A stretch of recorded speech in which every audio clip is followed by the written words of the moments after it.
नमः शिवाय। ओम नमः शिवाय। नमस्कार, बहुत बहुत अभिनंदन।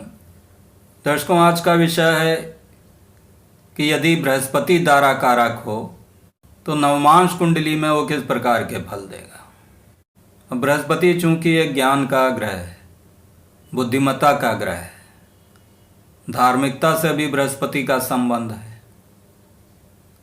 तो ऐसे जीवन साथी जो होते हैं धार्मिक प्रकृति के होंगे। ज्ञान तो उनमें काफ़ी भरपूर होगा, साथ ही धार्मिकता भी उनमें होगी। ऐसे जीवन साथी दार्शनिक प्रकृति के भी होते हैं, उनके कुछ सिद्धांत होते हैं, उनकी कुछ मान्यताएं होती हैं, चाहे वो मान्यताएं या सिद्धांत धार्मिक हों, धर्म से जुड़े हुए हों, या अन्य कोई सिद्धांत हों, लेकिन वो उन पर अडिग रहते हैं। अब बृहस्पति चूंकि एक एक्सपेंशन का ग्रह है, विस्तारवादी ग्रह है, तो बृहस्पति यदि शुभ प्रभाव में हो, बलवान होकर बैठा हो, तो ऐसा बृहस्पति यदि दारा कारक होगा तो जीवन साथी के द्वारा धन की प्राप्ति होगी, मान सम्मान की प्राप्ति होगी, सुख की प्राप्ति होगी, और जीवन साथी के द्वारा आपको ज्ञान की भी प्राप्ति होगी। ऐसा जीवन साथी काफ़ी ज्ञानी होगा, विभिन्न प्रकार का ज्ञान उसको होगा। तो बृहस्पति यदि दारा कारक होकर नवमांश कुंडली में बैठता है तो ये शुभ स्थिति होती है। चाहे वो पुरुष की कुंडली हो या स्त्री की कुंडली हो और उसमें दारा कारक बृहस्पति हो, तो ऐसा बृहस्पति एक्सपेंशन देता है, सुखों में वृद्धि करता है, धन में वृद्धि करता है। लेकिन यदि यही बृहस्पति अशुभ प्रभाव में हो गया या किसी प्रकार निर्बल होकर बैठा हो, अशुभ ग्रहों के साथ बैठा हो, तो वहाँ पर बृहस्पति के शुभ प्रभाव में कमी हो जाती है।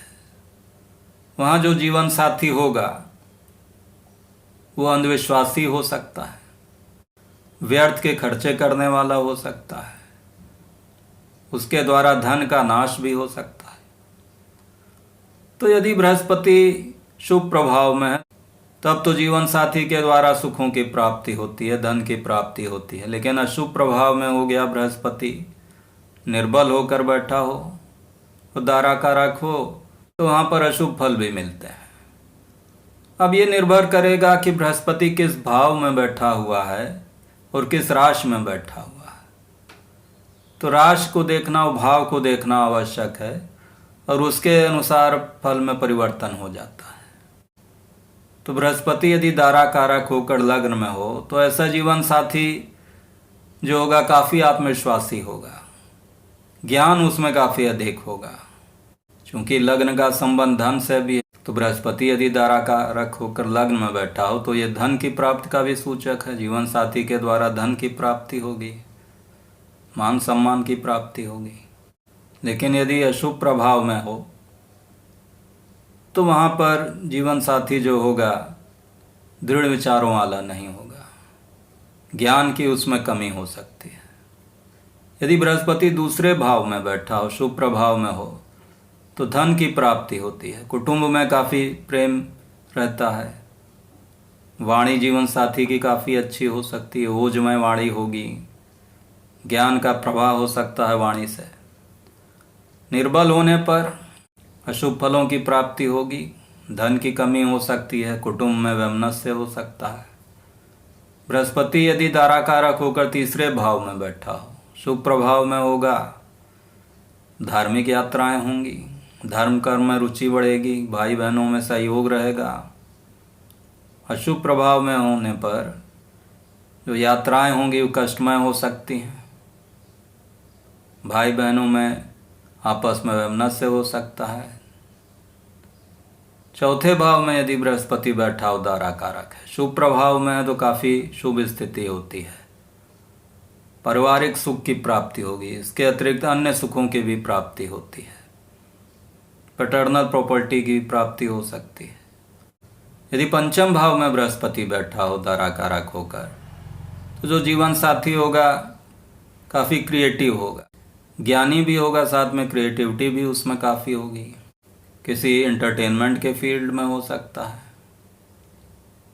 या अन्य किसी ज्ञान के क्षेत्र में हो सकता है, एस्ट्रोलॉजी से भी उसका संबंध हो सकता है। यदि अशुभ प्रभाव में हो, पंचम भाव में हो, संतान प्राप्त में कष्ट हो सकता है। यदि छठे भाव में बृहस्पति द्वारा कारक होकर बैठा हो तो यह ज़्यादा शुभ स्थिति नहीं है। ऐसी स्थिति में बृहस्पति का बलवान होना काफ़ी आवश्यक है। यदि बलवान होकर छठे भाव में बैठा हो, जैसे अपनी राशि में बैठा हो या उच्च का होकर बैठा हो, तब तो वहाँ पर शुभ स्थिति होती है। लेकिन यदि अन्य स्थिति में बैठा हो, साथ में पाप प्रभाव में भी हो, तो वहाँ पर जीवन साथी को कष्ट हो सकता है। विभिन्न प्रकार के रोग हो सकते हैं, या कर्जा लेने की स्थिति हो सकती है, या कोई लिटिगेशन हो, उसमें जीवन साथी फंस सकता है। यदि सप्तम भाव में तारा कारक होकर बृहस्पति बैठा हो नवमांश कुंडली में, तो ये शुभ स्थिति होती है। जीवन साथी के साथ आपका काफ़ी तालमेल रहेगा।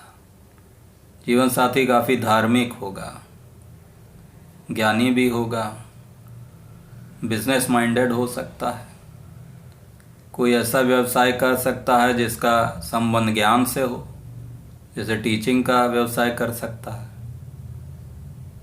यदि बृहस्पति तारा कारक होकर अष्टम भाव में बैठा हो तो यह भी शुभ स्थिति नहीं है। यदि बलवान होकर अष्टम भाव में बैठा है तब तो काफ़ी ज्ञानी होगा। विभिन्न प्रकार के जो गूढ़ विषय हैं उनमें उसकी रुचि होगी, जैसे तंत्र मंत्र में या ज्योतिष शास्त्र में रुचि हो सकती है, रिसर्च के क्षेत्र में रुचि होगी। यदि निर्बल होकर बैठा हो अष्टम में तो धन की हानि होगी, जीवन साथी के द्वारा धन की हानि, विभिन्न प्रकार के रोग हो सकते हैं। यदि नवम भाव में बृहस्पति बैठा हो तारा कारक होकर तो जीवन साथी काफ़ी धार्मिक होगा, विदेश यात्राएं करने वाला होगा, धार्मिक यात्राएं करने वाला होगा।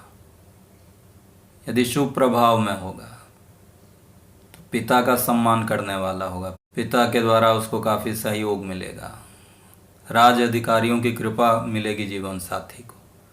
अशुभ प्रभाव में होने पर विपरीत परिणामों की प्राप्ति होगी। यदि बृहस्पति द्वारा कारक होकर नवमांश कुंडली के दशम भाव में बैठा हो तो ऐसा जीवन साथी जो होगा काफ़ी करियर ओरिएंटेड होता है। यदि शुभ प्रभाव में बृहस्पति हुआ तो जीवन साथी अपने कार्य क्षेत्र में काफ़ी अधिक सफलता प्राप्त करेगा, उच्च पद को प्राप्त करता है। यदि दारा कारक बृहस्पति एकादश भाव में हो और बलवान स्थिति में हो तो यह शुभ स्थिति है। ऐसे जीवन साथी के आय के कई स्रोत होंगे, विभिन्न स्रोतों से उसको आय होगी, मित्र उसके काफ़ी होंगे, मित्रों से सहयोग मिलेगा। अशुभ प्रभाव में होने पर आय में कमी हो सकती है या आय को प्राप्त करने में संघर्ष की स्थिति भी आ सकती है। यदि दारा कारक बृहस्पति नवमांश कुंडली के 12वें भाव में बैठा हो तो ये शुभ स्थिति नहीं है। यदि शुभ प्रभाव में होगा या बलवान होकर बैठा होगा तो व्यक्ति जो होगा चैरिटी में काफ़ी खर्चा करेगा, शुभ कार्यों पर खर्च होगा, जो यात्राएं होंगी धार्मिक यात्राएं होंगी। लेकिन यदि अशुभ प्रभाव में हुआ, 12वें भाव में बैठा हो, तो वहाँ पर जीवन साथी जो होगा फिजूल खर्ची करने वाला होगा, धन का अपव्यय करने वाला होगा, उसके धन की हानि होगी। विभिन्न क्षेत्रों में धन की हानि हो सकती है, बीमारी पर धन की हानि हो सकती है, या फिजूल की यात्राएं हो सकती हैं, उनमें धन की हानि हो सकती है। तो इस प्रकार दर्शकों, बृहस्पति यदि दारा कारक है तो यहाँ पर यह देखना आवश्यक है कि बृहस्पति किस भाव में बैठा है, किस राशि में बैठा है, और शुभ प्रभाव में है या अशुभ प्रभाव में। यदि बृहस्पति शुभ प्रभाव में है तब तो काफ़ी शुभ फल देगा। जीवन साथी के द्वारा धन की प्राप्ति होगी, मान सम्मान की प्राप्ति होगी, विभिन्न प्रकार के सुखों की प्राप्ति होगी, और जीवन साथी के सानिध्य में ज्ञान की भी प्राप्ति होगी। इसके विपरीत यदि बृहस्पति निर्बल हो दारा कारक होकर तो वहाँ पर जीवन साथी के द्वारा धन की हानि हो सकती है, जीवन साथी में ज्ञान की कमी हो सकती है, फिजूल खर्च उसके द्वारा हो सकता है। तो ये देखना आवश्यक है कि बृहस्पति जो है वो किस स्थिति में है, बलवान होकर बैठा है या निर्बल होकर बैठा है और किन भावों में बैठा है। उसी के अनुसार धाराकारक बृहस्पति का फल प्राप्त होगा। तो आशा है कि आपको मेरा वीडियो पसंद आया होगा। यदि पसंद आया है तो कृपया लाइक करें, शेयर करें, सब्सक्राइब करें। धन्यवाद।